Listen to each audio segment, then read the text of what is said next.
Once everyone is seated, we will start.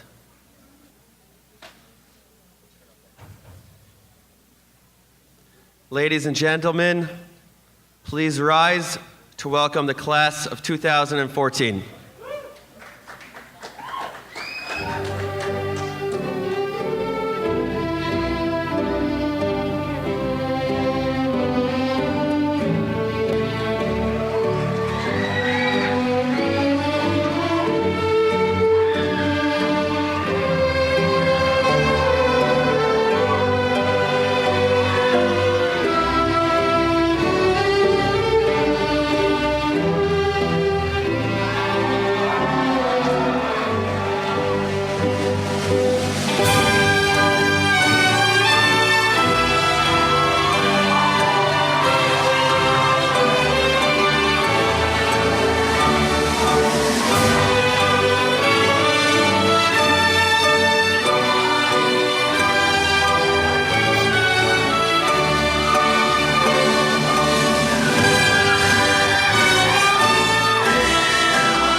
Before our choir hawks sing In My Life by the Beatles, we ask that you remain standing for the singing of the national anthem, followed by Hatikva. At this time of celebration, let us also use this opportunity to come together and hope for the return of our three brothers, Naftali Frankel, Gilad Sha'ar, and Ayal Yifrach, and reflect on this as we sing Hatikva. Ladies and gentlemen, the Shalhevet Choir Hawks.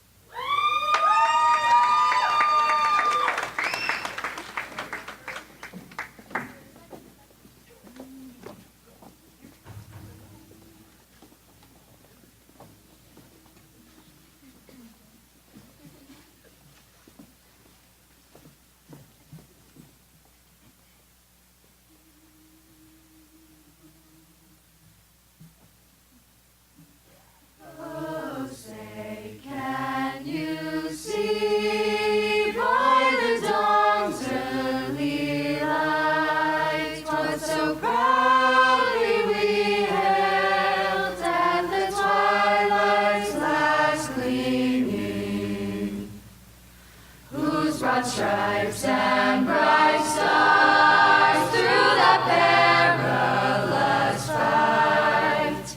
O'er the ramparts we watched were so gallantly streaming, and the rockets red glare, the hawks bursting in air, gave proof through the night that our flag was still there.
Ladies and gentlemen, please be seated.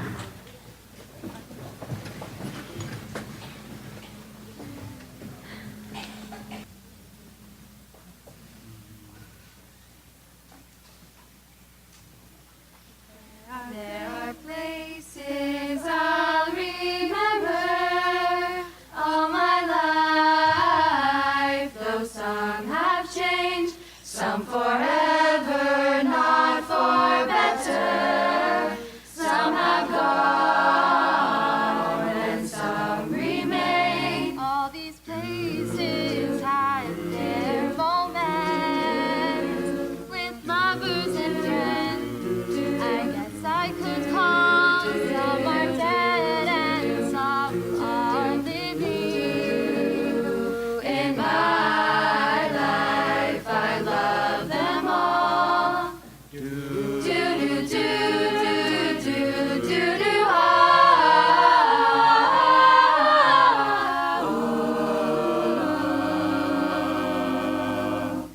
But of all these friends and lovers, there is no one compares with you, and these memories lose their meaning when I think of love as something new. Though I know I'll never lose affection for people and dreams that went before, I know I'll often stop and think about them. In my life, I loved you more, though I know I'll never lose affection for people and things that went before. I know I'll often stop and think about them.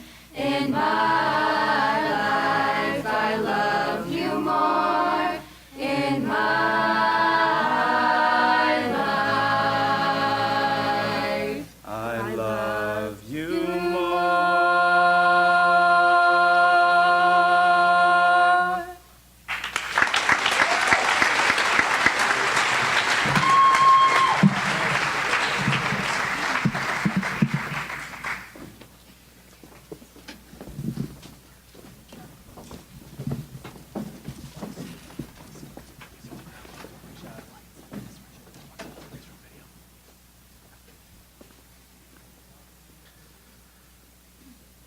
That was beautiful.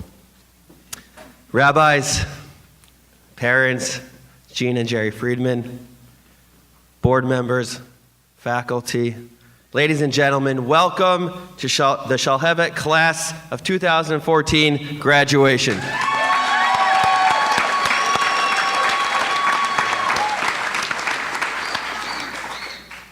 We begin this evening with some reflections from our senior class presidents, Josh Einelhori and Abner Sadiq. Immediately following this, you will watch a video produced by students, our seniors, Paul Merritt, Shona Sadikim, and Annie Ash, that highlights both a new community service program uniquely created for our second semester seniors we call Impact, this year Impact 14, and then their Poland Israel experience. I think the images speak for themselves. Josh and Abner.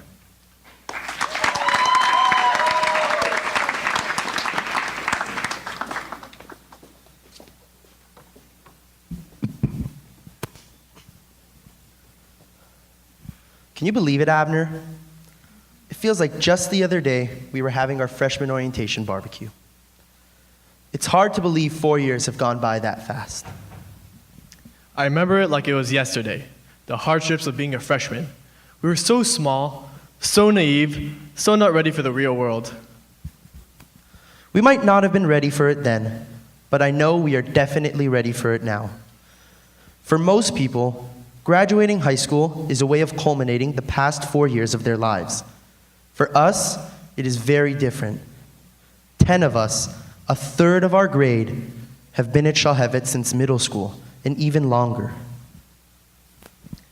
This is not to say that those who join us in high school don't have the same connection to Shalhevet as we do. After Shalhevet became a part of our daily life. After all, Most of our time, the last 4 years, has been spent at Shalhevet. From the start of our high school career, our grade has experienced its ups and downs. And for a second, a lot of us had given up on each other. But in the flash of a second, something changed for the better. Over our 4 years at Shalhevet, our grade unified, and we're grateful for that. The transformation from strangers to lifelong friends has been truly amazing to both witness and be a part of. We would like to thank Dr. and Mrs. Freeman for acting on their vision and creating Shalhevet.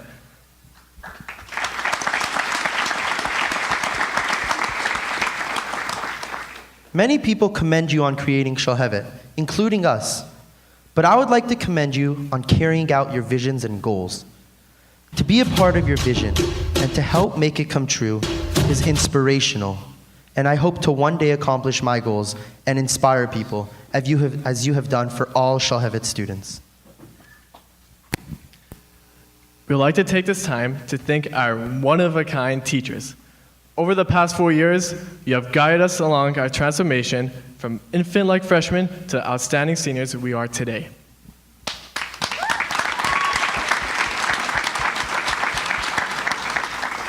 But let's not forget about the unique staff and administration we have. I have personally been to 6 different schools in my 15 years of education and have never benefited more than from the leadership of this committed group of administrators and staff. And I'm not just saying that because my mom is the registrar. And to our classmates, when you guys elected us to be your class presidents, we are honored and ready to accept the challenge. It has been our pleasure to lead and represent you this past year. We hope you guys were happy with our work. To say goodbye to Shalhevet is a very hard thing to do. But to say goodbye to you guys is impossible. We hope we are able to keep in contact with all of you and look forward to reuniting at our high school reunion. Congratulations, class of 2014.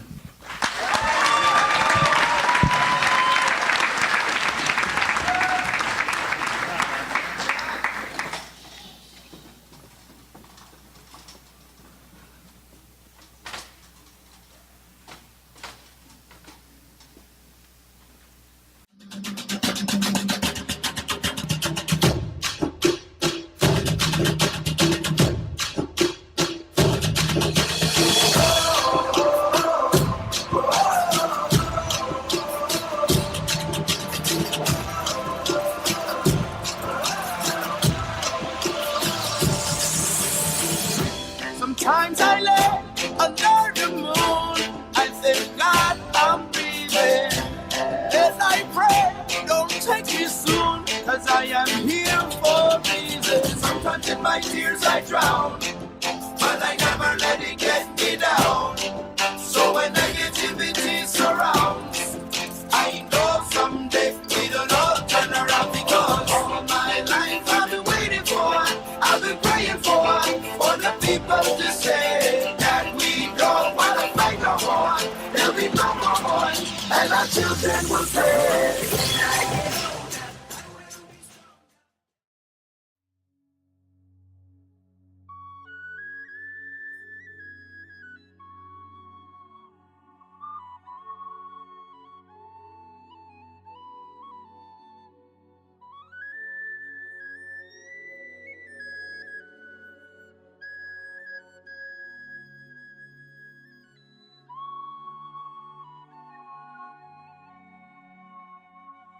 הולך אני כעת במשעול ההווה, כילד ההולך לו לאיבוד. כפות ידיים מושטות מבקשות את העזרה, להמשיך איתך את המסע. ובצדדים הפחים כאילו איבדו את זהותם, מחפשים עוד קרן אור שתעזור, עוד לגימה קטנה של מים ממעייני החוכמה, תביא להם את התקווה. הרים ראשי, אשא עיניי אל ההרים במרחקים, וקולי יישמע. בשם אבותיי, בשם אבותיי, אברהם ויצחק ויתרו לרוב, ויתרו לרוב בקרב.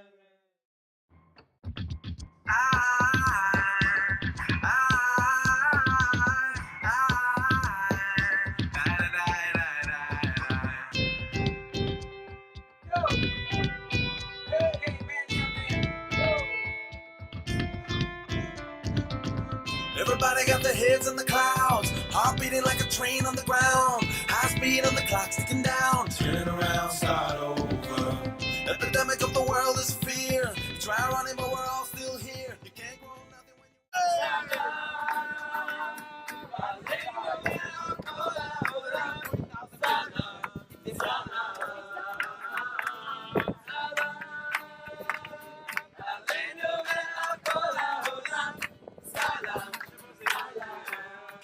When you water with tears, turn it around, start over. Can't win, can't lose. I need you. Can't breathe, can't move, can't live without you. The whole world's on fire, flames are getting higher. We'll carry each other, turn around and start all over. I can feel the danger when everyone's a stranger. We'll carry each other, light a flame and start all over.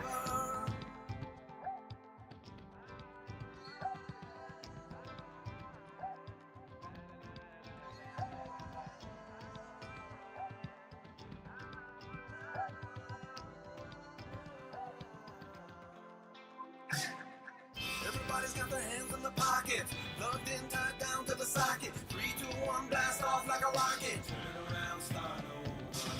Sickness in your heart is real. You know it takes some time to heal. A broken dream and a spinning wheel. Turn around, start over. Can't win, can't lose. I need you. Can't breathe, can't move, can't live without you. The whole world's on fire. Flames are getting higher. We'll carry each other. This is not part of the program, but Rabbi Siegel wanted me to make the joke that our limited budget limited to the size of that screen. You guys will be able to watch that afterwards, don't worry. Okay, we'll make sure that you guys can watch it. Mr. Danovich.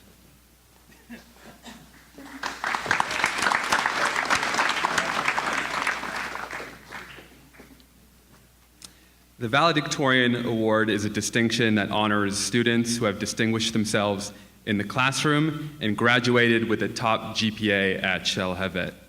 This is no easy feat, especially with a rigorous general and Judaic studies program and teachers who set a very high bar for scholastic achievement.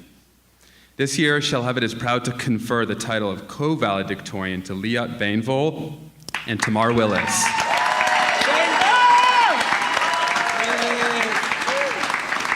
Both students graduate Shalhevet with identical academic rankings over 4 years of high school, though I should say that both students are not without blemish. Tamar is still reeling from her B+ in Mr. Feld's Modern Middle East class, and Liat, in one last final act of chesed, changed her grade from an A to a C in algebra just so she could understand and empathize with the suffering of other students. Anyways, both Tamar and Liat have worked incredibly hard, but not at the cost of their irrepressible personalities, sense of perspective, and genuine friendship. Liat Bainvol will attend UCLA, and Liat Bainvol will attend UCLA, and after spending a year studying in Israel, Tamar Willis will attend Princeton University. I'd like to call up the first of our two honorees, Liat Bainvol, to share some words of inspiration. Liat?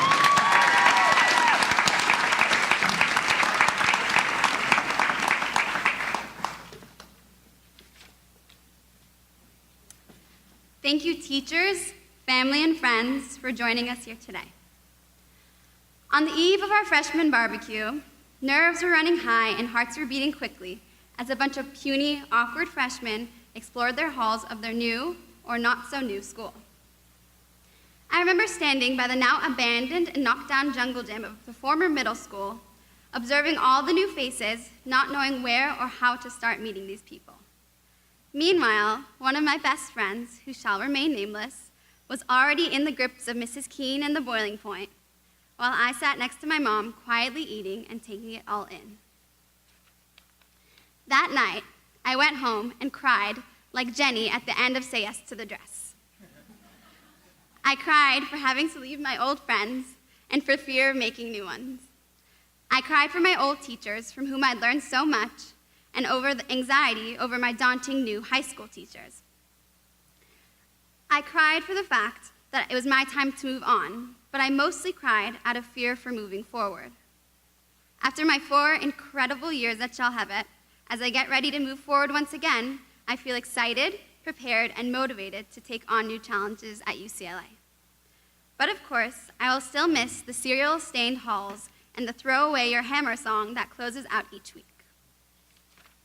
Whether it's math teachers like Mrs. Godanian, who bring you your favorite Persian rice to eat on your birthday while solving integrals, or choir directors like Mrs. Keene, who crack the tiles with her heels to make sure you stay on beat, or administrators that flaunt their #JFull shirts in the halls, or whether it's friends who put shaving cream in your locker because you put shaving cream in theirs, or who jump out of your mom's trunk on your birthday, or even if it's just a school where the quietest students feel comfortable enough to say something controversial in town hall or go crazy during color war.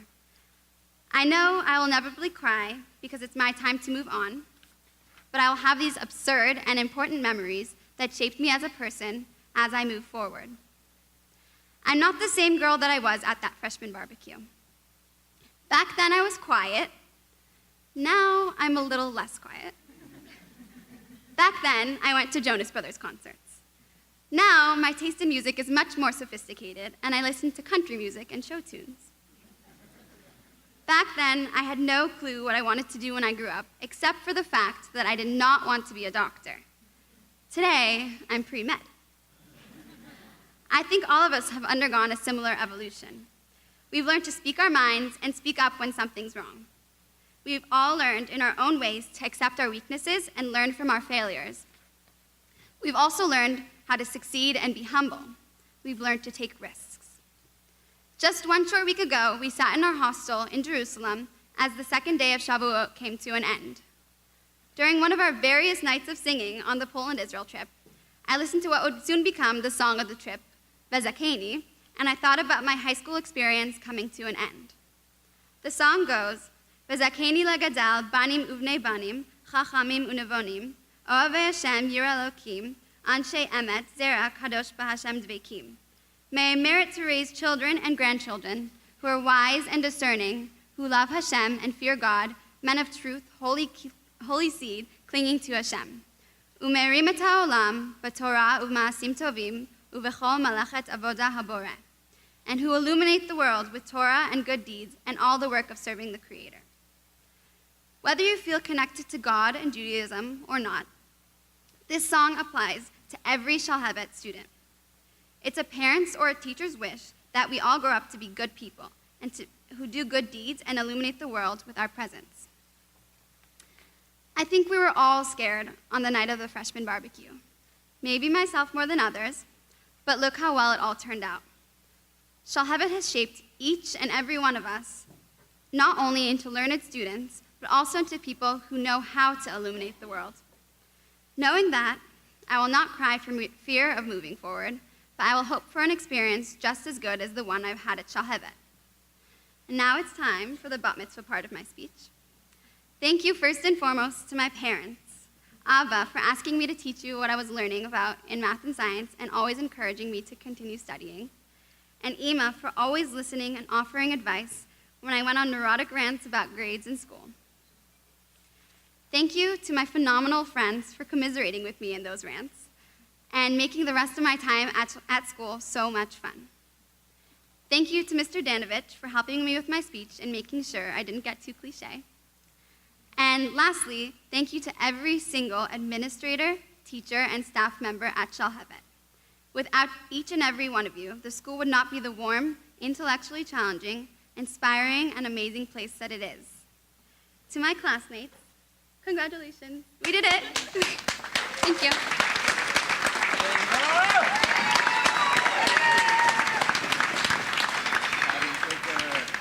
I'd like to call up Tamar Willis, our second honoree.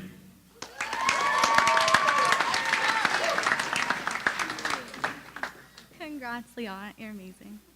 So proud. I've known her since like kindergarten.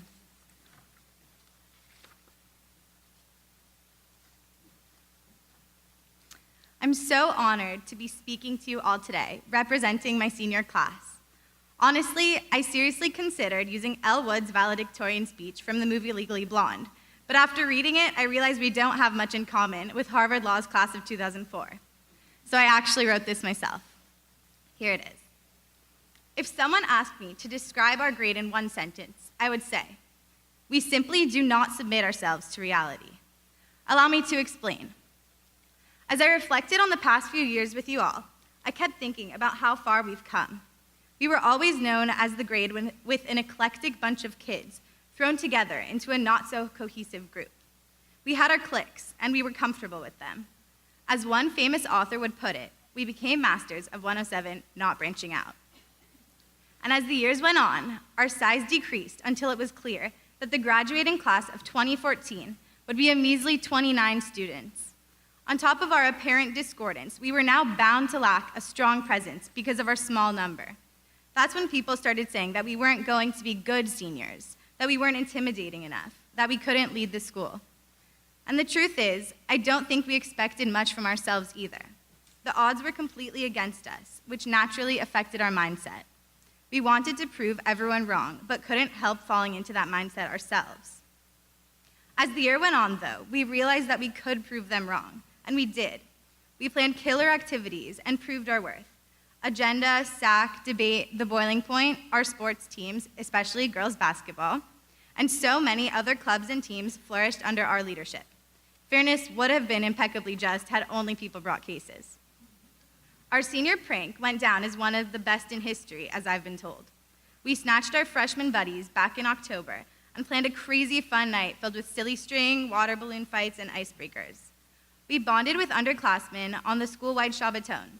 We may not have been intimidating, but I'd say our approachability made us even better seniors.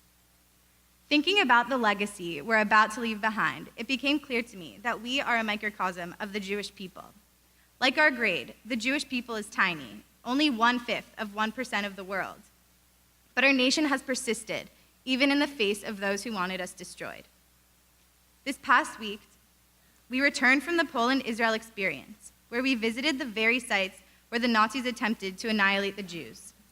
We followed the journeys of Jews from the ghettos to Auschwitz to Majdanek, and then we got to Israel, where Jews not only live but thrive, despite all the odds stacked against us.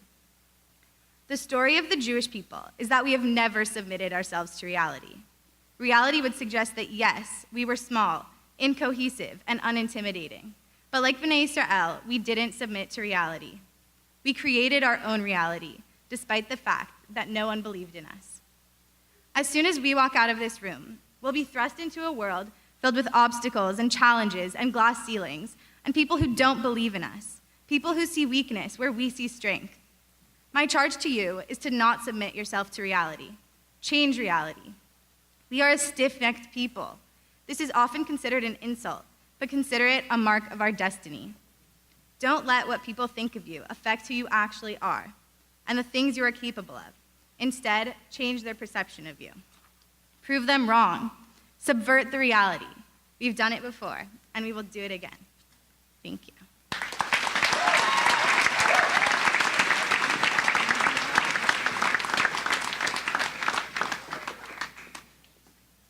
Incredible speeches.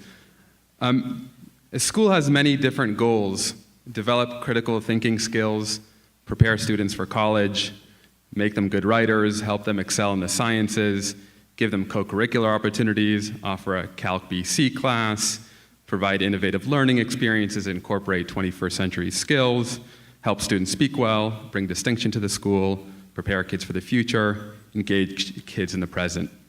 When Dr. Friedman, together with his lovely wife, Jean Friedman, first started Shalhevet, he valued all these goals. But he also understood that no amount of outward distinction could replace the most important goal of all, creating good people. And so he placed the concept of Menschlichkeit at the center of Shalhevet's mission and developed an educational model that empowered students to act with dignity, integrity, and sensitivity to the well-being of others.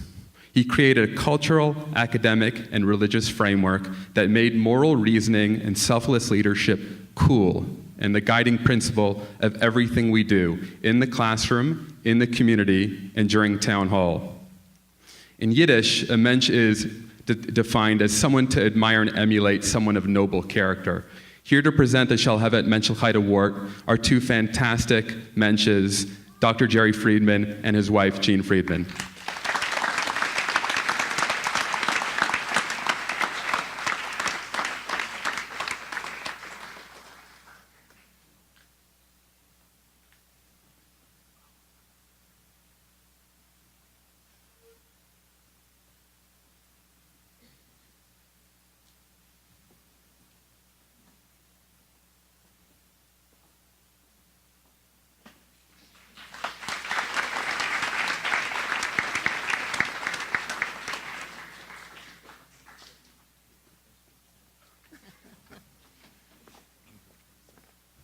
Every year when we have the honor to present this award, I'm astonished further and further about the wonderful students and what they have to say about their future and about their experience here at Shalhevet.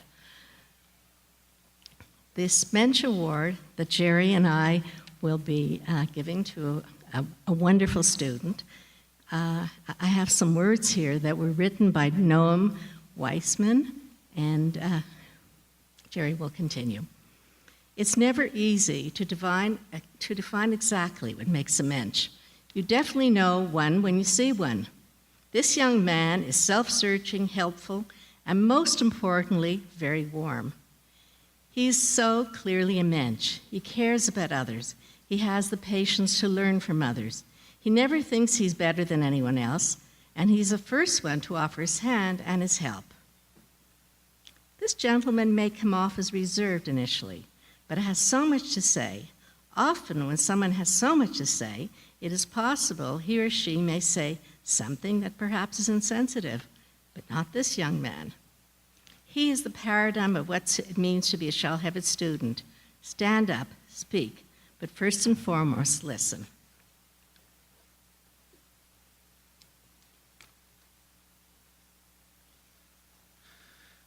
Some remarks from Joel Keane.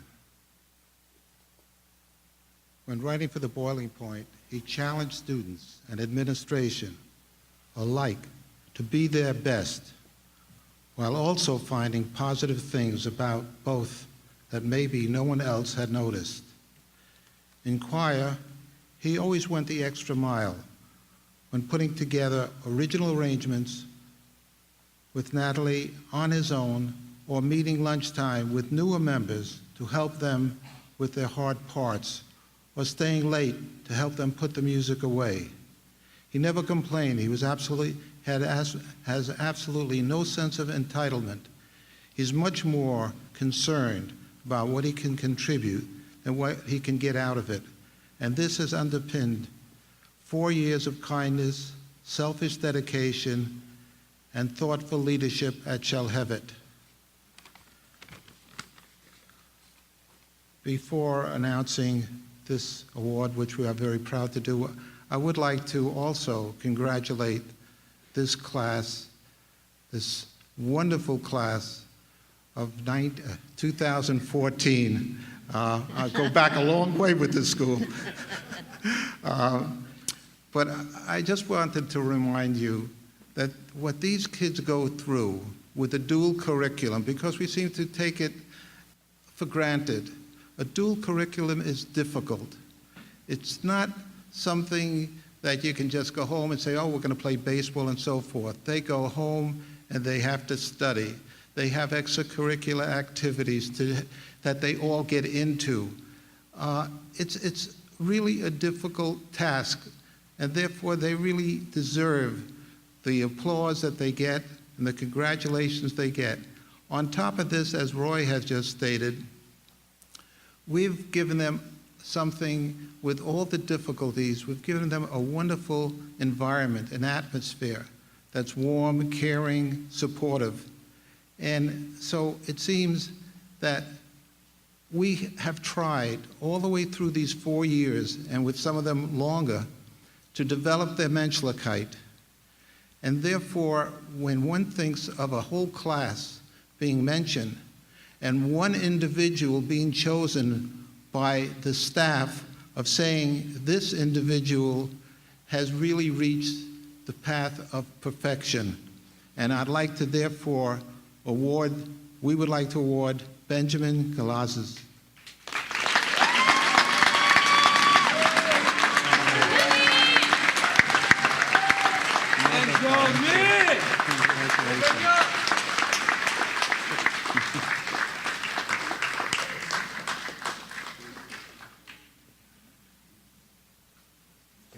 Mazel tov. Thank you very much. She's going to let a check with you.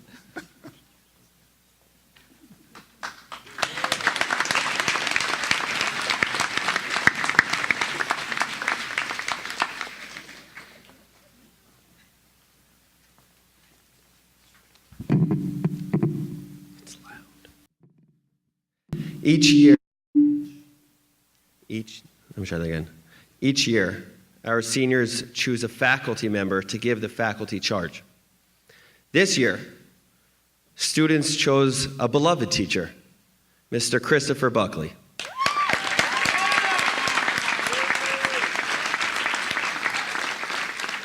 Mr. Buckley, let me just describe what he does very quickly.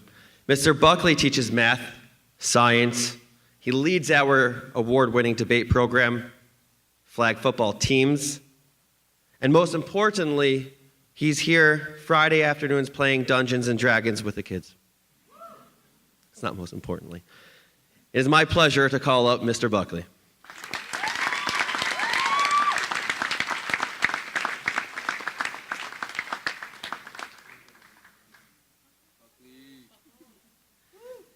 Ooh, it's bright up here. You're going to have to forgive me. My heart is still in my throat from that USA-Ghana game. If you're recording it at home, I'm not going to give away the result. I'm just going to say, at least watch the last 15 minutes. I also could not have been able to watch that last 15 minutes if I didn't have this smartphone right here. And I have to personally thank Rabbi Siegel for forcing me to get one earlier this year. So thank you, Rabbi Siegel. To the Shalhevet class of 2014, thank you for choosing me to deliver this year's charge to the graduates. It is an honor and a privilege to be addressing you today. And congratulations for making it through 4 long Firehawk years. What's a Firehawk year, you might ask?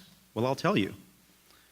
A Firehawk year is like a dog year, but not quite as extreme. For every year spent attending or working Shalhevet High School, your human mind and body age 3 actual years. For instance, when anyone in the Shalhevet community asks how long I worked at the school, my usual response is something on the order of 10 Firehawk years. Since I started working at Shalhevet in 2003 at the age of 27, that's 27 in terms of solar years, when you factor in actuarial calculations, my mind and body are about 57 years old. When I look in the mirror and I think about it, that sounds about right. In a few weeks, I will turn 60. And a year from now, I look forward to petitioning the federal government to allow me to collect Social Security. I'm sure they'll buy my argument. Anyway, I digress. You're all graduating, and you're turning the page. So now what? What possible pearls of wisdom could I offer? Well, here goes. One existential human topic that human beings typically struggle with is how to measure success. Is there even a standard agreed upon meaning of the word success? Does it mean getting good grades? Does it mean getting into the college of your choice? Does it mean attaining wealth? Does it mean reaching the goals you set for yourself? Does it mean reaching the goals or expectations that others set for you? Is the threshold for success the requirement that you leave an indelible mark on the world? I could go on and on. The point is that individuals and even whole societies will agree and disagree on various measures of success. So I've laid out the question, but how do we answer it? I think we answer it by asking ourselves a series of questions. Will you take this questionnaire with me? Silently, of course. Are you generally good to your fellow man? Are you someone your friends can rely on? Do you give more than you receive? Do you honor your parents? Are you generally honest with yourself and with others? Are you happy? Do you spread more positivity or negativity? Do you feel a sense of purpose in your life? Do you learn from your mistakes? Do you allow others the opportunity to learn from their mistakes? Can you truly forgive someone who has wronged you and has asked for forgiveness? And do you take responsibility for your actions? Now, many of you may disagree with some of these questions, or you might think that they're inappropriate for determining success. Fair enough. I never really did attempt to define what success meant in the first place. I just asked a bunch of rhetorical questions. Perhaps that was an oversight. Heck, it's a word, so why not look it up in the dictionary? According to Merriam-Webster's, the primary definition of success is a favorable or desired outcome. Really? That's all? That sounds like the definition of success from my probability and statistics textbook. So you're telling me that if I'm really hungry and I go to PKD expecting to devour a delicious turkey club, I order that turkey club, it gets served to me, I devour it, and it's delicious, that's a success? Okay, wait, that actually sounds kind of successful right now. Maybe that was a terrible example. The point is this. I never asked about defining success in the first place. I asked about measuring it. Defining something and measuring something are two totally different things, as hopefully you know from science. So back to my measuring success questionnaire. Now, we're not going to argue over the validity of my questions. They're completely valid. Am I saying this because I'm infallible? Hardly. You see, that questionnaire was made only for me. Some of you in the audience may have noticed a conspicuous lack of questions about being a parent, about raising children, or being a spouse. Those questions I read out loud are the questions that I use to measure success for me and me alone. Socrates is quoted as saying, "An unexamined life is not worth living." You see, kids, my message to you today is not to convince you of a standardized way of measuring success. My message is that you take the time to examine your life once in a while. Not daily, not even weekly or monthly, just sometimes. You can decide how often and how formally you want to do it. You should come up with your own essential questions and generate your own personal questionnaire. Feel free to borrow from mine or from others, or create one entirely from scratch. The key is not how you do it, it's that you do it. Don't allow the events of your life to determine who you are without having a say in it. Take control and create the life you want. Be the person you want to be. Just remember that self-examination also involves reevaluation. So be prepared to make course corrections and learn how to incorporate knowledge and experience as it comes. And I lost the last page of my speech. Create a code to live by and actually live by it. Heck, even the Hound on Game of Thrones believes a man has got to have a code. And who am I to argue with the Hound? So with that, Shalhevet class of 2014, I once again issue my congratulations on your impending graduation. Mazal tov. I love you. I'll miss you. Go make us proud. I know you will. Thank you.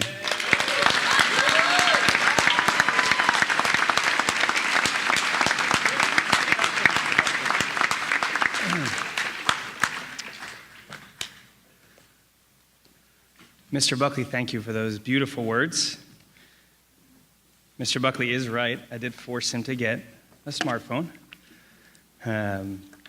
It's a longer story, maybe for another time. So I was not planning on doing this. This is completely unrehearsed, unplanned. Liat Bainvol was just talking about the song that we sang that became kind of the theme song of the trip.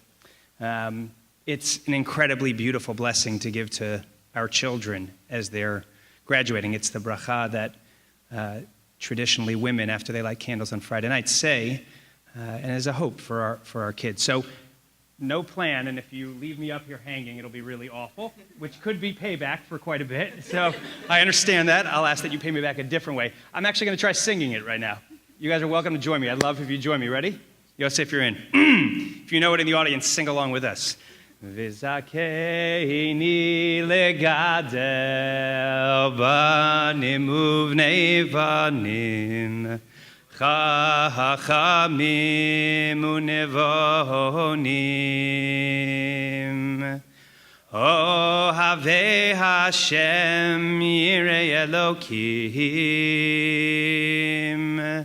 Anshe emes zera kodesh b'Hashem dveikim.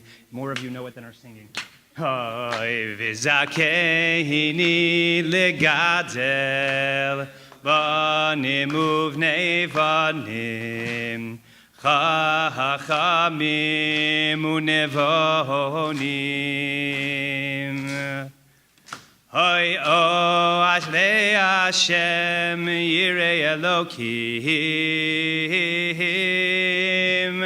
Anshe emet zera kodesh b'Hashem dveikim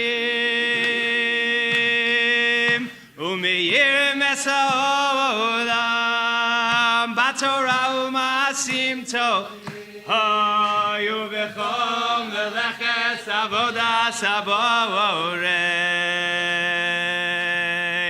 U'meirim es ha'olam b'torah u'masim tovim U'v'chom v'leches avodas haborei.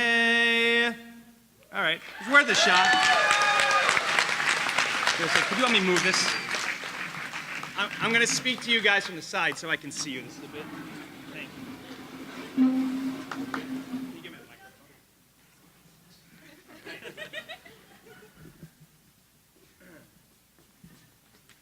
Thank you, Yosef.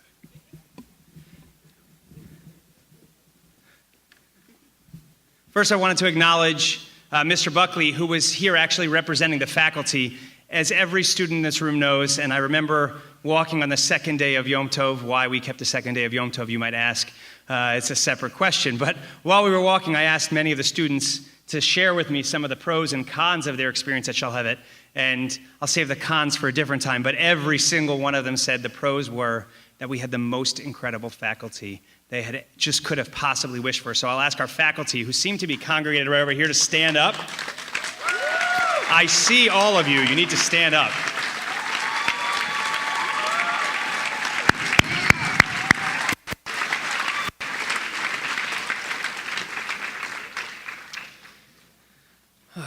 What a moment. It's a moment for you, the senior class of 2014, having arrived at the culmination of a journey. Some of you, it's been a long time in Shalhevet, some of you just 4 years, some of you even shorter than that. It's a moment for your teachers who have guided you through this process, a moment for your families who are here celebrating with you, who have nurtured and supported and primed you to dream and to accomplish as you have today. Drink in that moment. It's the only thing I'll encourage you to drink formally. Savor it.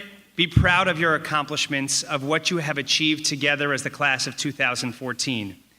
But before you launch headfirst into next, whatever that may be, take a deep breath and cherish the wonder of right now. I literally remember nothing about my graduation. It's an unfortunate reality. We're all sort of running. Just appreciate the moment you have for a second. I want to give you one piece of advice. It's not mine. I didn't come up with it. It's actually the combined wisdom of a Hasidic Rebbe, a famous Christian pastor from Houston, my favorite song from Yom Kippur, and you, the class of 2014. This all starts with one of my favorite stories. You may have heard it before. It's the story about two scouts who are sent to explore a foreign country to determine if it's wise to enter. Everyone knows the story. It's about the... Wrong. Meraglim will come later. It's about two shoe scouts for a shoe company. Back in the 1930s, a large shoe company with stores all over North America wished to explore the developing and emerging continent of Africa. They sent 2 high-level representatives to scout villages across the continent and to assess opportunities. Before long, the first representative reported back by telegram, "The mission is a disaster. Stop. No one in these parts even knows what shoes are. Stop. The situation is hopeless. Stop." Company thought, seems like a bad idea. No sooner than they had met to decide that they weren't moving forward with plans in this part of Africa, then the second telegram came through. A telegram's a thing, by the way, that people sent before there were text messages, sorry. It read, "Urgent, send 10,000 pairs of shoes ASAP. Stop. The place is ripe with opportunity. Stop. Nobody here wears shoes. Stop." Life, you see, is all about perspective. Success in life is about having a positive outlook. And nowhere is that more important in life than when it comes to how we see ourselves and our sense of self. I want to talk to you today about 2 simple words. They're actually, I believe, Larry will correct me if I'm wrong, the shortest complete sentence in the English language. And that is, I am. What follows these 2 seemingly innocuous words will determine who you are in life and what you can accomplish. Many times throughout our day, myself included, we get bogged down in I am. I'm so average. I'm so unlucky. How many of us wake up every morning with a negative I am? I'm so overweight. I'm so unattractive. I'm not smart enough. I'm not capable enough. Pastor Joel Osteen from Houston loves to say that whatever follows those 2 words, I am, will always come looking for you. And as the Rambam says, we should appreciate truth wherever it comes from. And Osteen's right. We become what we believe about ourselves. So it might be wise, but is it very Jewish? So now Yosef will get to the Meraglim. Wasn't going to leave them out. It's bad enough that the spies sent by the Jews to investigate the land of Canaan come back with a malicious report. Sad that the people foolishly believe them and start mourning and moaning. Even worse, that God punishes the nation with 40 years of roaming in the desert. But the true tragedy, however, may be that the whole saga might have been averted with just 1 counseling session by a good psychologist. They lacked belief in themselves. That's where the spies fell down on the job. A lack of confidence. Their I am was followed by negative thoughts. As the Pasuk says, we are unable to go up against the people, for they are stronger than us. We appeared like grasshoppers in our eyes, and that's how we looked in their eyes. We are not good enough to conquer the land, they said. Rav Menachem Mendel of Kutsk, the Kutsker Rebbe, famously says that this is the sin of the spies. He tells us that each of us, everyone in this room, everyone on this stage, is on a divine mission. And we can't afford to worry and trouble ourselves with what other people have to say about us. We have to believe in our I am because God is the one who gave us our I am. You can't finish off that sentence and wonder what the natives are thinking of us.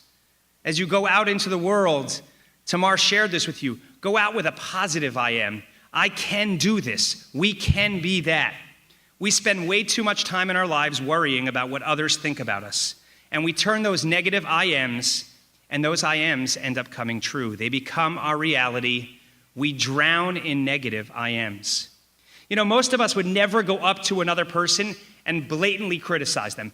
It'd just be crazy. Hey, I want to tell you something really terrible about yourself. You look awful today. You're not smart enough. Yeah, you really couldn't cut it if you had to face up. We would never do that. And yet every one of us does that to ourselves daily. We're constantly telling ourselves we can't. And yet, when we follow I am with positive notions, I am talented, I am capable, I am worthy, I am beautiful, that comes looking for us also. We believe in ourselves more, and that confidence breeds success and more confidence. I want to end by telling you that your grade has just blown me away. A lot of it I got to see on that 12th grade trip in Poland and Israel, but I also saw it from the rest of you who didn't come on that trip as well. I again, a little unsure if I was going to say this, but I would apologize. I'm sorry that I didn't notice it and say it earlier about your grade.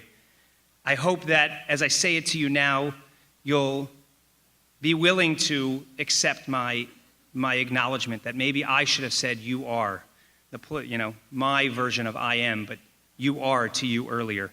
And I just started writing things that I think you are. You're musicians and singers.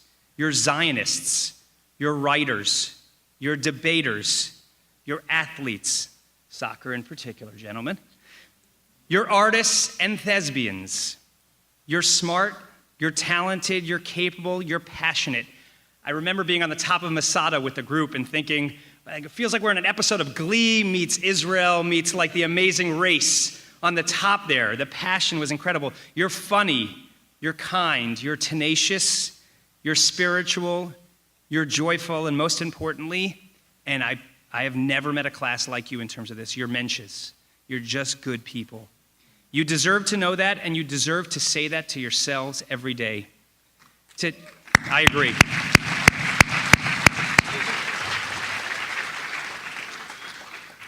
Today is your graduation day. It's the day you start wondering what the next decade is going to look like, and here it is. I'm telling you, don't miss this one. I'll wait for everybody to listen to me because it's worth it. You don't want to miss this, Joel. Seriously, you don't want to miss it. No, it's awesome. Seriously, it's a great piece. It's the last. It's right here. It's one line. And then I say Mazel Tov. If you want to know what you're going to look like in 5 or 10 years from now, just listen to how you talk about yourself now. It's in your hands. Make those I ams count. Mazal Tov, class of 2014. Yosef.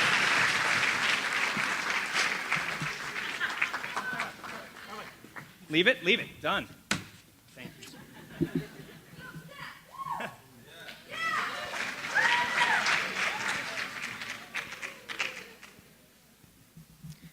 At this time, we call up Mr. Larry Gill, Board President, and Mrs. Esther Feder, immediate past President of Shalhevet, for the presentation of diplomas to the class of 2014.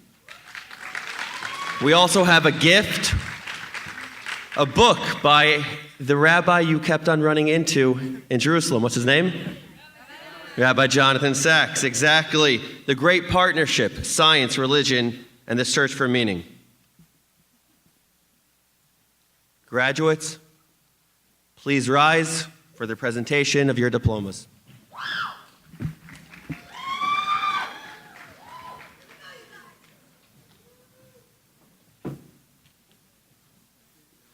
Rachel Arnon.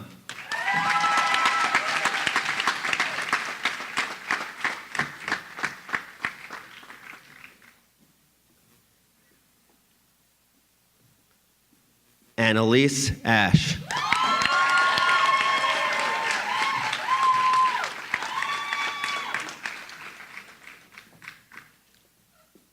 Liat Bainville.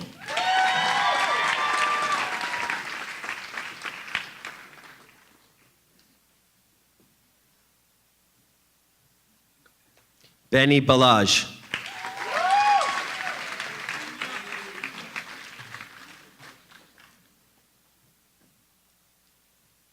Maya Ben Shushan.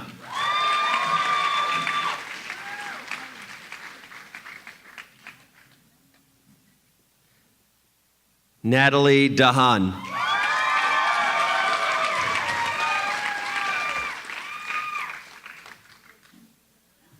Matthew Dennett.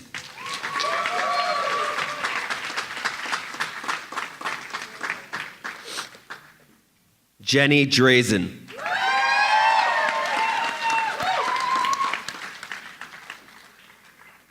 Joelle Edry.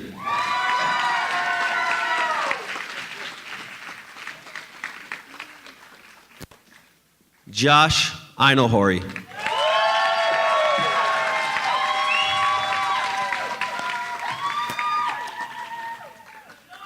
Chanaliba Ellenhorn.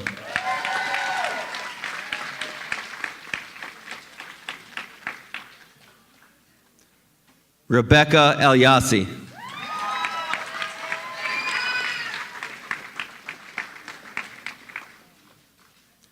Kaylee Finn.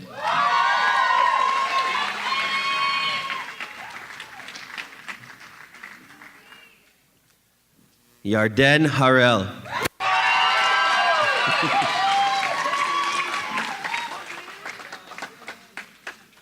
Jan Kligerman.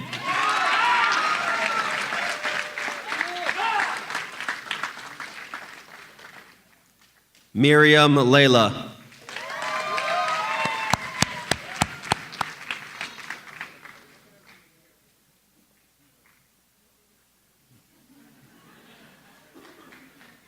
Danielle Lowe.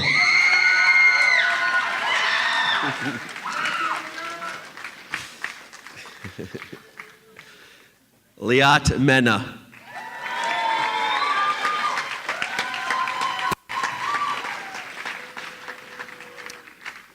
Paul Merritt.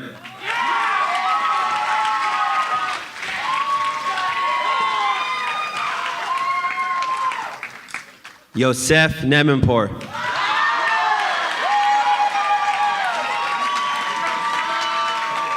Melissa Ohana.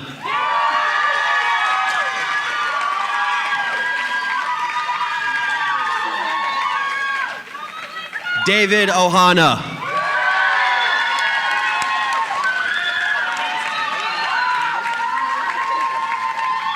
I can't read, so Talia Jaffe. My bad.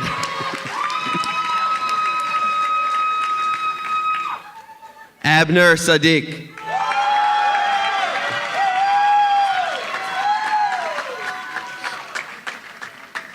Sharona Sedikim.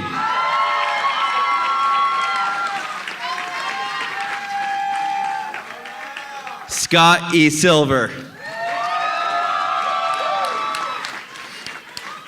Scotty. Sarah Cerruti.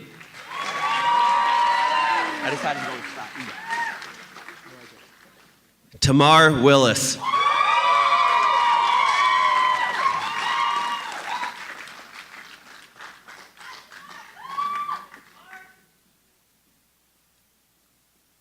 And Mira Wallman.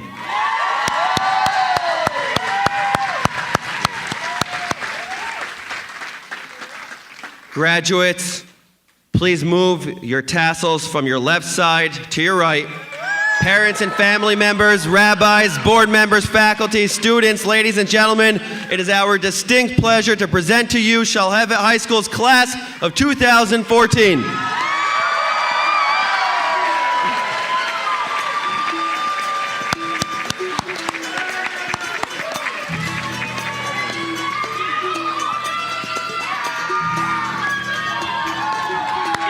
Yo, guys.